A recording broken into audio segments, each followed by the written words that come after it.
August 23rd, 1960, 9:47 a.m. on a Tuesday morning.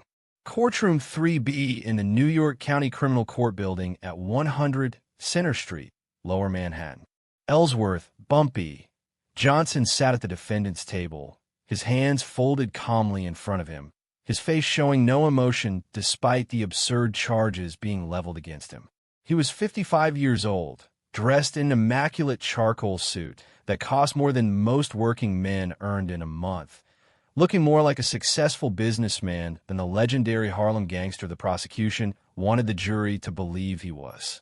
To his right sat Harold Washington, one of the most respected black attorneys in New York, a man who'd successfully defended over 200 clients in civil rights cases. To his left sat a young associate, Marcus Webb, taking notes with mechanical precision, documenting every word, every gesture, every irregularity in what both lawyers knew was a fundamentally corrupt proceeding. At the prosecution table, Assistant District Attorney Robert Keller shuffled papers nervously. He was 38 years old, ambitious, and desperately wanted this conviction. Not because the evidence was strong, but because prosecuting Bumpy Johnson would make his career. The case was simple on paper: possession of narcotics with intent to distribute, based on evidence recovered during a raid on a property allegedly connected to Johnson's organization. The problem was that the evidence was fabricated. The raid was illegal. The police testimony would be perjured. And everyone in that courtroom who mattered knew it. Judge Edward Morrison presided from a bench, a 61-year-old career jurist with 23 years on the New York State Supreme Court, known for being meticulous, incorruptible, and increasingly frustrated with police misconduct cases that wasted his time. He'd seen hundreds of prosecutions built on questionable evidence, had dismissed dozens for procedural violations, and had developed a reputation among defense attorneys as someone who actually read case files rather than rubber-stamping police work. The courtroom was packed. Over 100 spectators filled the gallery. Reporters from the Amsterdam News, the New York Times, and the Daily News. Community activists from Harlem. Curious observers drawn by Bumpy Johnson's legendary status. And scattered throughout, members of Bumpy's organization, watching quietly, documenting everything. At 9:52 a.m., Judge Morrison called the court to order. The people of the state of New York versus Ellsworth Raymond Johnson. Case number 60, CR 8847. Mr. Keller, you may read the charges. ADA Keller stood, holding the charging document. He began reading in a voice that tried for authority but came across as rehearsed. Your Honor, the defendant, Ellsworth Raymond Johnson, is charged with 1 count of criminal possession of a controlled substance in the first degree, 1 count of possession with intent to distribute, and 1 count of maintaining a premises for drug trafficking, all stemming from evidence recovered during a lawful search executed on June 15, 1960 at 437 West 127th Street. Judge Morrison raised his hand, interrupting.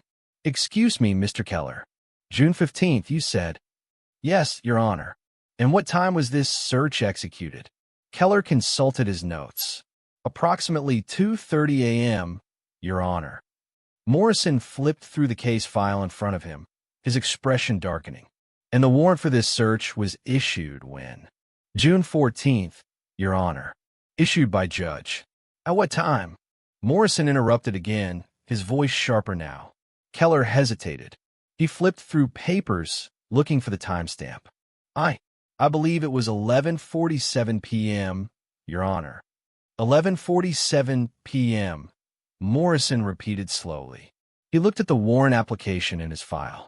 Then he looked at the search warrant itself. Then he looked up at Keller with an expression that made the prosecutor visibly nervous. Mr. Keller, are you aware that the judge who allegedly signed this warrant, Judge Stanley Cooperman, was admitted to Roosevelt Hospital at 6:30 p.m. on June 14th with acute appendicitis? That he underwent emergency surgery at 8:15 p.m. that evening? That he was under general anesthesia from 8 p.m. until approximately 2 a.m. the following morning? The courtroom went absolutely silent. Keller's face drained of color. Your Honor, I was not aware of that. The warrant came to us through the normal channels, properly signed. Properly signed by a judge who was unconscious during surgery at the time the signature purports to have been made, Morrison said, his voice now ice cold. Mr. Keller, this is either an extraordinary case of medical impossibility or someone forged a judge's signature on a search warrant. Which do you think is more likely? Before Keller could answer, Morrison continued, and if the warrant is invalid, then the search was illegal. And if the search was illegal, then all evidence recovered during that search is inadmissible under the exclusionary rule. And if all evidence is inadmissible, then you have no case. He paused, letting that sink in. Then he looked at Bumpy Johnson, who sat completely still, showing no triumph, no satisfaction, just the same calm expression he'd maintained since entering the courtroom. Mr. Washington, Morrison said, I suspect you were about to file a motion to suppress evidence based on a legal search and seizure? Harold Washington stood. Yes, Your Honor. That motion is prepared and ready for submission. I'll save you the trouble, Morrison replied. He looked back at Keller. Mr. Keller, I am dismissing all charges against Mr. Johnson with prejudice. That means they cannot be refiled. Furthermore, I am ordering a full investigation into how a search warrant bearing a forged judicial signature made its way through the district attorney's office and the NYPD. Someone will answer for this. He had never even finished reading the charges. The case was over before it began, destroyed by one simple fact check that revealed the entire prosecution was built on fabricated evidence. What happened next? As Bumpy Johnson walked out of that courtroom a free man, as the NYPD scrambled to contain a scandal that would expose systematic corruption, as 3 police officers faced criminal charges themselves, would become one of the most talked about cases in New York legal history. Not because of the verdict, but because of what the case revealed about how far corrupt cops would go to frame someone they hated, and how one meticulous judge's attention to detail could bring down an entire conspiracy with a single question about timing. To understand how Bumpy Johnson ended up in that courtroom facing fabricated charges, you need to go back 10 weeks to the night of June 14th to 15th, 1960. The relationship between Bumpy Johnson and the NYPD had always been complicated. By 1960, Bumpy was 55 years old and had been operating in Harlem for 3 decades. He'd been arrested over 40 times, but had served only 2 significant prison sentences. His ability to avoid conviction wasn't just good lawyering. It was the result of careful operations that left minimal evidence, strategic relationships with politicians who could pressure prosecutors, and the reality that many witnesses were unwilling to testify against him. This frustrated certain elements within the NYPD, particularly a group of officers in the 28th and 30th precincts who believed that normal policing methods would never touch Bumpy Johnson.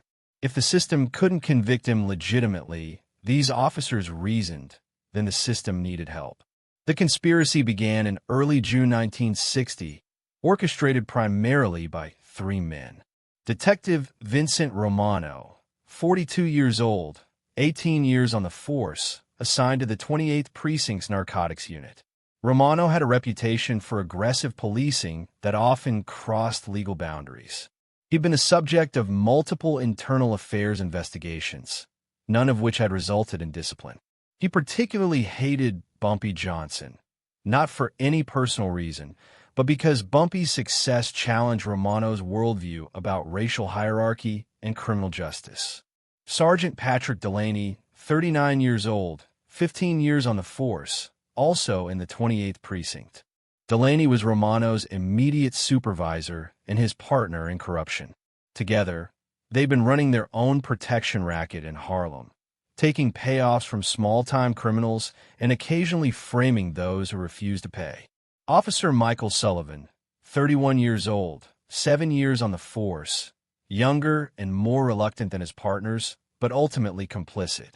Sullivan was the one who actually forged Judge Cooperman's signature on the search warrant, a skill he'd learned from his father, who'd worked as a document examiner before being disbarred for fraud.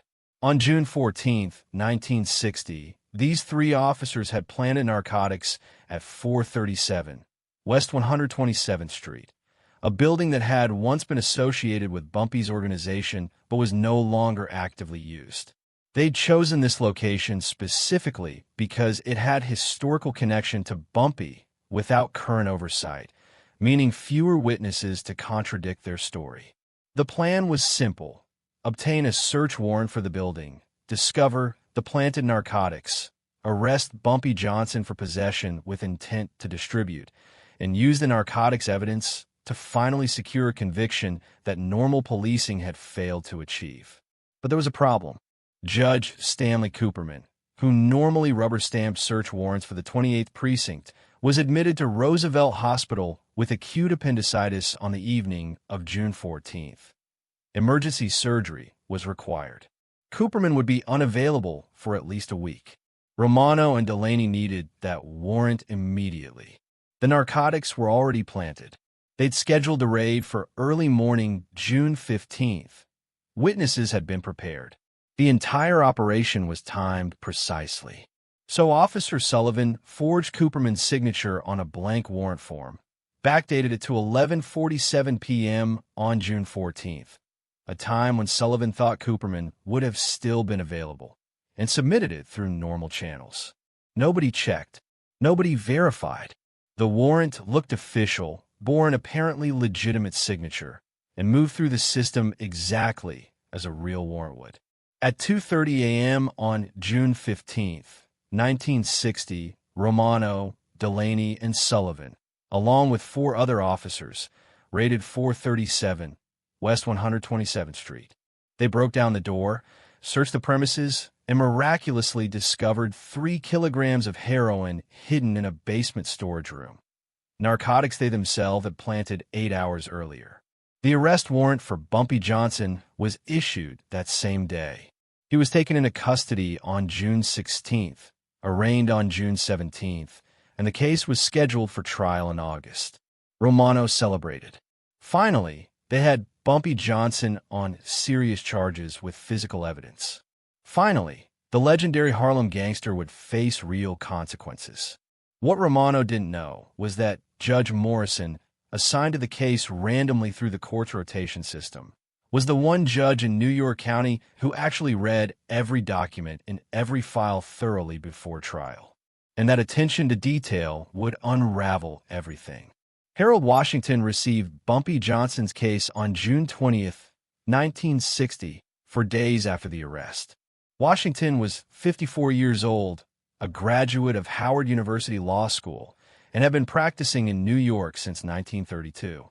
He'd handled over 200 criminal defense cases, with an emphasis on civil rights violations and police misconduct. He knew every trick, every shortcut, every corner-cutting procedure that corrupt cops use to frame defendants. His first meeting with Bumpy took place in a consultation room at the Tombs, the Manhattan detention complex where Bumpy was being held pending bail hearing. They're claiming they found 3 kilos of heroin at 127th Street, Washington said, reviewing the case file. Property allegedly under your control. I haven't used that building in 4 years, Bumpy replied calmly. We closed operations there in 1956. It's been empty since. Can you prove that? I can prove I don't own it. I can prove I have no legal connection to it.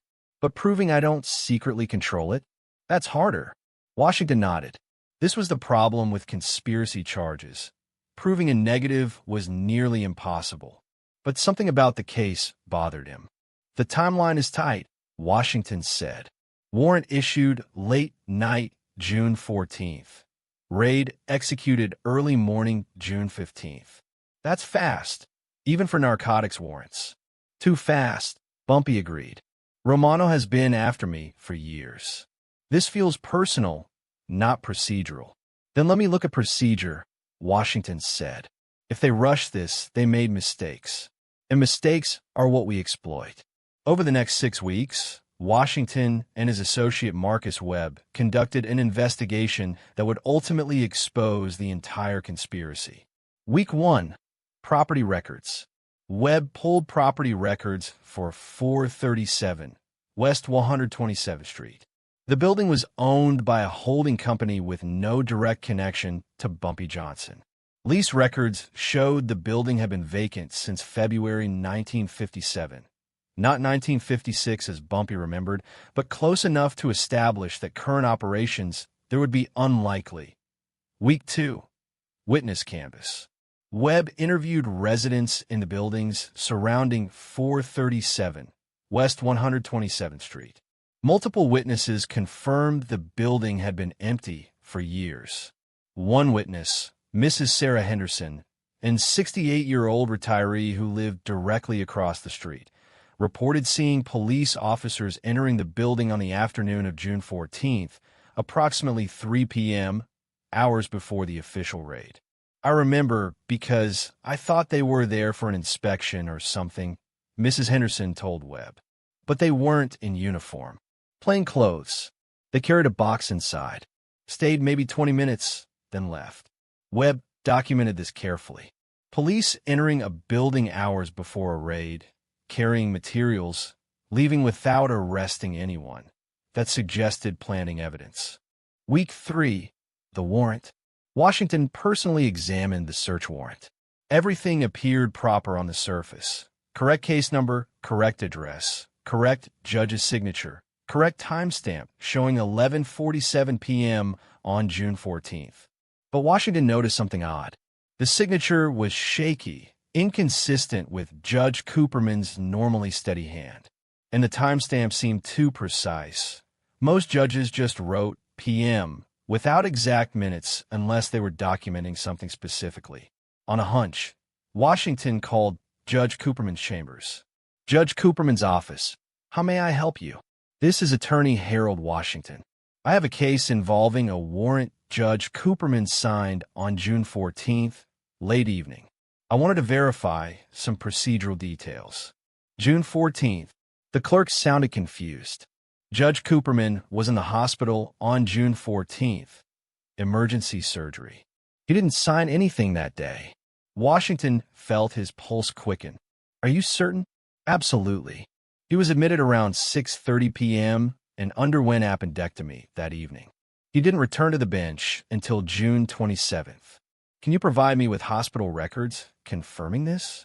I can provide a letter from the court administrator documenting Judge Cooperman's medical leave. Will that suffice?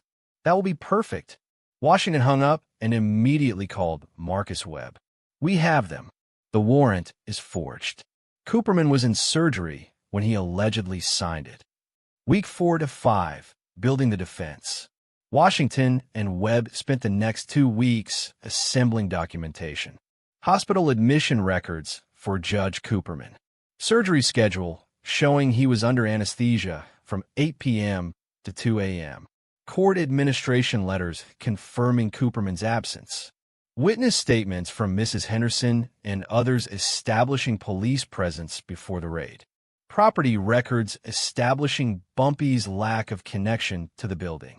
Week 6, pretrial motions. Washington filed multiple motions with the court. Motion to suppress all evidence due to illegal search. Motion to dismiss charges based on prosecutorial misconduct. Motion to investigate police forgery of judicial documents. The motions were scheduled for hearing on August 23, 1960, the same day as the trial. If you're fascinated by how real legal defense work dismantles corrupt prosecutions, not through dramatic courtroom speeches, but through meticulous investigation and documentation, hit that subscribe button. This is the history of how justice actually worked when the system was rigged against you. Assistant District Attorney Robert Keller received Harold Washington's defense motions on August 10, 1960, 13 days before trial. He read through them in his office at 1 Hogan Place, the Manhattan District Attorney's headquarters, and felt his stomach drop. The warrant forgery allegations were detailed, documented, and devastating. If Washington could prove Judge Cooperman was in surgery when the warrant was signed, the entire case collapsed. Keller immediately called Detective Romano at the 28th Precinct. Detective, we have a problem. Defense is claiming the search warrant was forged. They have hospital records showing Judge Cooperman was in surgery when he allegedly signed it. There was silence on the line. Then Romano said, "That's impossible. I personally delivered that warrant request to Cooperman's chambers. His clerk told me he signed it. Do you have documentation of that delivery?" "It's standard procedure. We don't document every warrant request." "Then we need to document it now," Keller interrupted. "We need affidavits from everyone involved in the warrant process. We need to establish chain of custody. Because if the defense proves forgery, we're not just losing this case. We're looking at criminal charges against whoever forged that signature." Romano understood the implications. If the forgery was proven, someone would be prosecuted. And the obvious suspects were the officers who'd executed the search, which meant Romano, Delaney, and Sullivan were all at risk. That evening, Romano, Delaney, and Sullivan met at a bar in the Bronx, far from their precinct, far from anywhere they might be overheard. "We have a problem," Romano said. "The warrant signature is being questioned. They know Cooperman was in surgery. They're going to prove it's forged. Can we blame the clerk?" Delaney suggested. "Say someone in Cooperman's office forged it without authorization." "That might work if we had supporting documentation," Romano replied. "But we don't. There's no paper trail, no delivery receipt, no clerk testimony. All we have is the warrant itself with a forged signature." Sullivan, who'd actually forged the signature, spoke quietly. "If they examine the signature closely, they'll know it's fake. I'm good, but I'm not perfect. Handwriting analysis will show inconsistencies." "Then we need to argue that inconsistencies don't matter," Romano said. "That the warrant was issued in good faith based on information we believe to be valid. That even if there were irregularities, we didn't know about them. That only protects us from criminal charges," Delaney pointed out. "It doesn't protect the case. If the warrant's invalid, the search is illegal, and all evidence gets suppressed." They sat in silence, drinking, contemplating the collapse of their carefully planned frame-up. Finally, Romano said, "We proceed as planned. We testify that everything was done by the book. We stick to our story. And we hope the judge doesn't dig too deep into procedural details. It was the only option they had, but it was built on hope, not strategy. And hope was a terrible foundation for a conspiracy." 9:47 a.m. Judge Morrison's courtroom. The moment when everything unraveled. After Morrison identified the warrant forgery based on Judge Cooperman's surgery schedule, the courtroom erupted in controlled chaos. Reporters scribbled notes frantically. Spectators whispered urgently. ADA Keller stood frozen at the prosecution table, his prepared opening statement now completely irrelevant. But Morrison wasn't done. "Bailiff," the judge said, "please ask Detective Vincent Romano to approach the bench." Romano, who'd been sitting in the first row of spectators preparing to testify, stood reluctantly and walked forward. He looked like a man approaching his own execution. "Detective Romano," Morrison said, "you led the investigation that resulted in these charges, correct?" "Yes, Your Honor." "And you personally submitted the warrant request to Judge Cooperman's chambers?" Romano hesitated. He'd prepared this lie, rehearsed it, but standing before a judge who'd already identified the forgery made the lie feel transparent. "I delivered the request to the courthouse, Your Honor." "Standard procedure." "To which courthouse?" "The criminal court building on Center Street." "And you delivered it to whom specifically?" Another hesitation. "I left it with the clerk's office." "I don't recall which specific clerk." Morrison made a note. Then he looked at the defense table. "Mr. Washington, do you have any questions for Detective Romano?" Washington stood. "Yes, Your Honor." "Detective Romano, you testified that you delivered the warrant request on June 14th. At what time?" "Late afternoon, approximately 5 p.m. "And did you wait for the warrant to be signed?" "No. I was told it would be processed, and I could pick it up later." "What time did you pick it up?" "Around 11 p.m. that evening." "Where did you pick it up?" "Same place. The clerk's office." "Which was closed at 11 p.m. Washington said flatly. The criminal court clerk's office closes at 6 p.m. on weekdays. So how did you pick up a warrant from a closed office? Romano's face flushed. There was someone working late. Emergency processing. What was this person's name? I don't recall. You don't recall the name of the court employee who provided you with a signed warrant at 11 p.m. from an office that's supposed to be closed? It was months ago. It was 10 weeks ago, Detective. And this was an important case. You were finally getting a warrant to arrest Bumpy Johnson after years of trying. You're telling me you don't remember any details about who gave you that warrant? The courtroom was silent. Everyone could see what was happening. Detective Romano's story was collapsing under basic questioning. I don't recall the specific name, Romano repeated weakly. Washington turned to Judge Morrison. Your Honor, I'd like to call Judge Stanley Cooperman as a witness to establish definitively that he could not have signed this warrant. Agreed, Morrison said. He looked at his clerk. Contact Judge Cooperman's chambers immediately. While they waited, Morrison addressed the courtroom. I want to be clear about what's happening here. We have a search warrant that bears the signature of a judge who was provably unconscious during surgery at the time the signature purports to have been made. We have a detective who claims to have received this warrant from a closed office via an unnamed clerk. And we have evidence, 3 kilograms of narcotics, that was recovered during a search authorized by this questionable warrant. He paused, letting the implications sink in.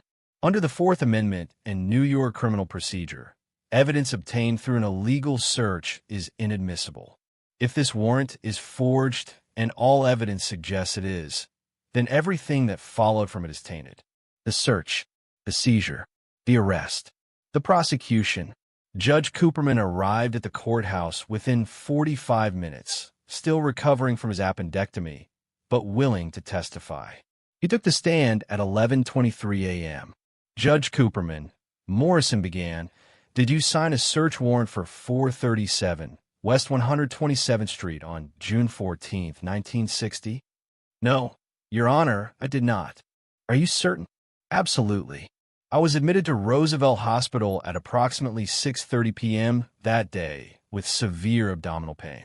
I underwent emergency appendectomy beginning at 8:15 p.m. I was under general anesthesia from 8 p.m. until approximately 2 a.m. the following morning. I could not have signed anything during that time period. Morrison held up the warrant. Is this your signature? Cooperman examined it carefully. It resembles my signature, but it's not quite right. The S in Stanley is too angular. The C in Cooperman has the wrong curve.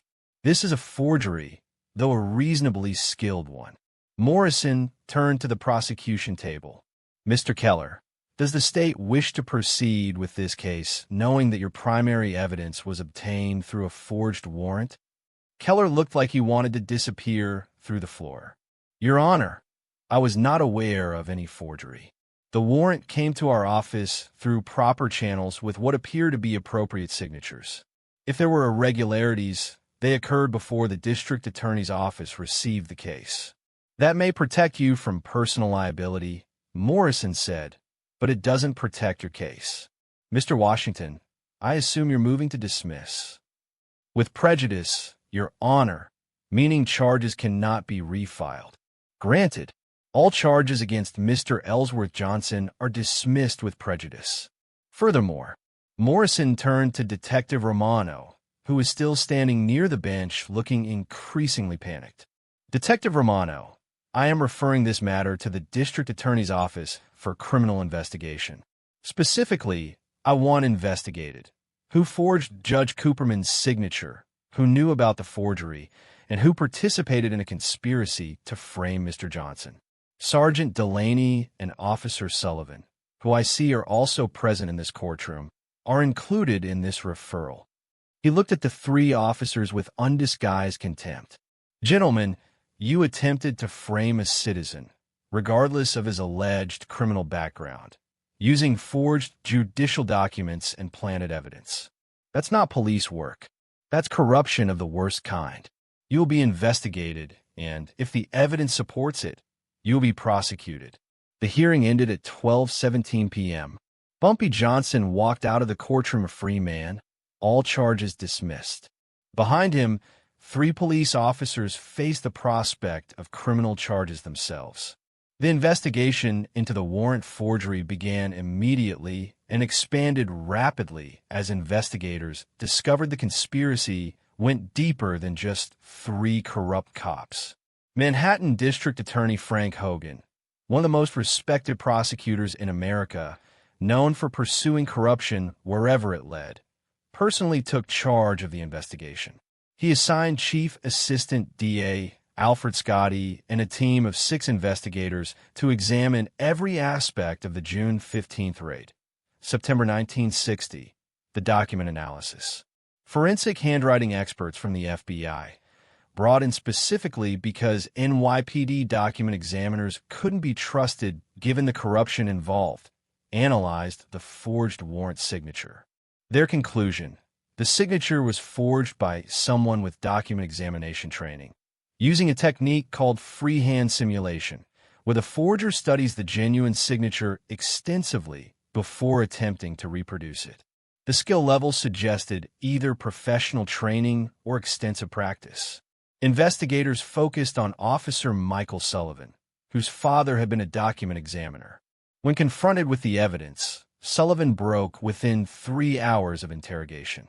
"Romano and Delaney told me we needed the warrant," Sullivan confessed in a sworn statement. "They said Cooperman would have signed it anyway, that we were just cutting through red tape. I practiced his signature for 2 hours before I did it. I thought I was helping catch a criminal." October 1960, the planted evidence. Investigators located Mrs. Sarah Henderson, the witness who'd seen police entering 437 West 127th Street hours before the raid. Her testimony was corroborated by building records showing forced entry damage to a basement door dated June 14th, the day before the official raid. Chemical analysis of the seized narcotics revealed something damning.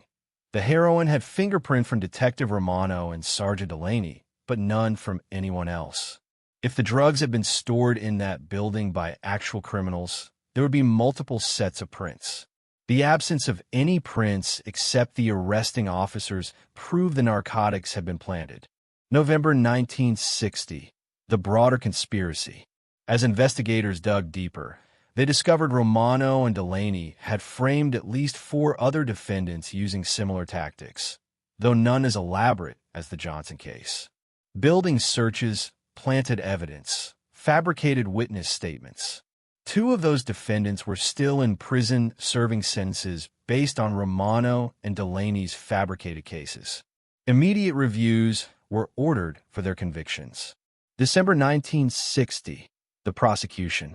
On December 12, 1960, a grand jury indicted Detective Vincent Romano, Sergeant Patrick Delaney, and Officer Michael Sullivan on multiple charges.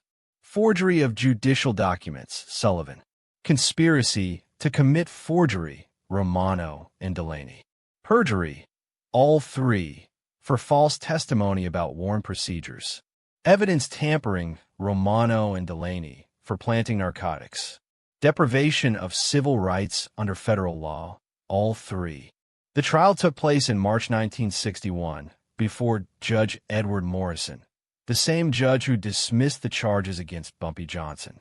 Sullivan, who'd cooperated with investigators, received a plea deal: 5 years in prison, 3 years suspended, disbarment from any future law enforcement work. Romano and Delaney, who refused to cooperate, were convicted on all charges and sentenced to 7 years in federal prison. They served 5 years before parole, both permanently barred from law enforcement.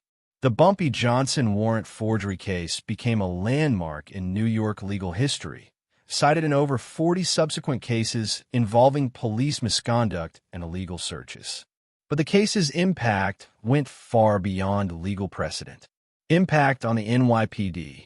Police Commissioner Stephen Kennedy ordered a comprehensive review of warrant procedures across all precincts. New protocols were implemented. All warrants had to be logged with specific timestamps and judge identification. Warrant delivery had to be documented with signed receipts. Any after-hours warrant required command-level approval. The 28th Precinct underwent a complete leadership overhaul.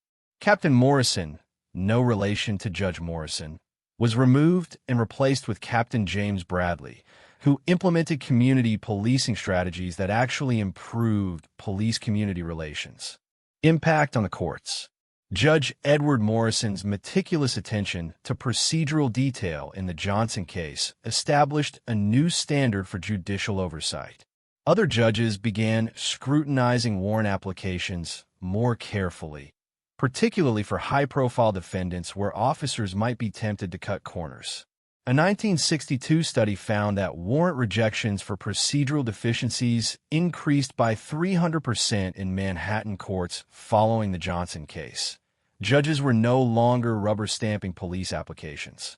Impact on Bumpy Johnson. Bumpy Johnson emerged from the case with his reputation enhanced rather than damaged. He'd been targeted by corrupt cops specifically because they couldn't convict him legitimately.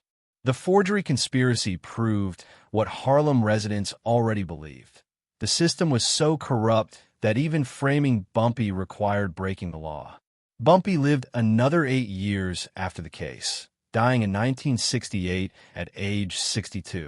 The 1960 warrant forgery case was one of over 40 arrests during his lifetime, but it was the one that most clearly demonstrated the difference between his criminal activities and the systemic corruption of supposedly legitimate law enforcement. Harold Washington's career. Attorney Harold Washington became even more sought after successfully defending Bumpy Johnson. His meticulous investigation, his attention to procedural detail, and his willingness to pursue evidence wherever it led became a model for criminal defense work. Washington continued practicing until his retirement in 1978, successfully defending hundreds of clients, many in cases involving police misconduct. He died in 1983, remembered as one of the great civil rights attorneys of his generation. Mrs. Sarah Henderson, the elderly witness whose testimony about police entering the building before the raid helped expose the conspiracy, received threats from police sympathizers but also protection from Bumpy Johnson's organization. She lived until 1982, age 90, and was honored by the Harlem Community Council for her courage in testifying against corrupt officers. The title's promise delivered. The title of this story promised. Racist cops framed Bumpy Johnson for a crime. The judge never finished reading the charges. That's exactly what happened on August 23, 1960. Judge Morrison began reading the charges, identified a timeline inconsistency in the warrant, investigated further, and dismissed the case before ever completing the formal reading of counts against Bumpy Johnson. But the story is bigger than one dismissed case.